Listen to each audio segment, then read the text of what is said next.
joog walaalkay wasaaradda gaadiidka ee Sweden waxay u baahan tahay 65,000 oo darawal oo taraag ah waa hadda 65,000 oo darawal oo taraag ah waxaa la dhahaa wasaaradda gaadiidka transport Sirelsen fursadda hadda yacni dhalinyaro tahay fadhiga ka kac 65,000 darawal inta kuma taale dubnada ciyaaraysa iska dhaaf adiga Afrika joogo wasaaradda gaadiidka Sweden ka codso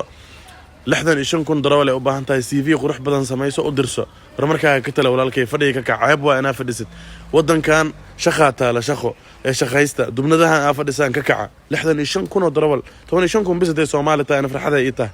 fadhiga laga kaco wasaaradda gaadiidka Sweden transport Sirelsen la dhahaa hadaa Soomaali joogtid hadaa Kenya joogtid hadaa Uganda joogtid Ethiopia soo codso fursad hada yacni 15,000 oo idin kamid ah haday helaan aniga farxada ay tahay guul aan gaaray